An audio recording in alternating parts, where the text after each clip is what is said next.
இப்போ நீங்க பாக்குற இந்த ஒரு சாக்லேட் டேஸ்ட்னால வைரல் ஆகல. ஆக்சுவலி இது ஒரு சைக்காலஜிக்கல் ட்ரிக்.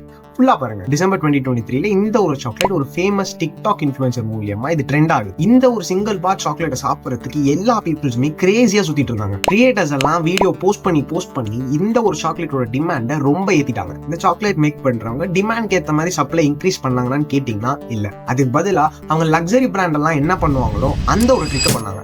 ஸோ ஆர்டிஃபிஷியலா ஒரு ஸ்கேசிட்டியை உண்டாக்குனாங்க. பர் டேக்கு லிமிட்டடா தான் சாக்லேட்ஸ் மேக் பண்ணாங்க. இது மூலியமா மக்களுக்குள்ள ஒரு பெரிய ஃபோம் ஒன்று கிரியேட் பண்ணாங்க. அதாவது ஃபியர் ஆஃப் மிஸ்ஸிங் அவுட். அந்த சாக்லேட் சாப்பிட முடியாம இருக்கிறதுனால மக்களுக்கெல்லாம் அது ஸ்வீட்டா தான் இருக்கும், அது சூப்பரா தான் இருக்கும் அப்படின்னு ஒரு தாட் இருந்துகிட்டே இருந்துச்சு. இந்த டிமாண்ட் எவ்வளவு இன்டென்ஸ் ஆச்சுன்னா லோக்கல் சாக்லேட் மேக்கர்ஸ் எல்லாம் இதை பார்த்து அவங்களும் இதை காப்பி கேட் பண்ணி ட்ரை பண்ண ஆரம்பிச்சாங்க. இதனால குளோபல் சப்ளை செயினே பிரேக் ஆயிடுச்சு. டர்க்கி, யூரோப் எல்லாம் சடனா பிஸ்டாவோட விலை டபுள் மடங்கு இன்க்ரீஸ் ஆச்சு. இப்ப இருக்க சோஷியல் மீடியா ஏரால ஒரு ஃபுட்டுன்றது வெறும் பசிக்காகவோ ஒரு ஃபிளேவருக்காகவோ இல்லை, ஜஸ்ட் அது ட்ரெண்ட் ஆகுதே, அதை நம்ம மிஸ் பண்ணிடக்கூடாதே அப்படின்றதுக்காகவே நம்ம சாப்பிட்றோம். அடுத்த தடவை ஏதாவது ஒரு ஃபுட் உங்க ஃபீட்ல ட்ரெண்ட் ஆகி வந்துச்சுன்னா யோசிச்சு பாருங்க அதுக்கு பின்னாடி என்ன இருக்கும்னு. நிஜமாவே அந்த ஃபுட் நல்லா இருக்கனால ட்ரெண்ட் ஆகுதா இல்ல அதுக்கு பின்னாடியும் இந்த ஸ்கார்சிட்டி இல்யூஷன் இருக்கான்னு யோசிச்சு பாருங்க. மறக்காம அப்படி நம்ம பேஜை ஃபாலோ பண்ணிக்கோம்.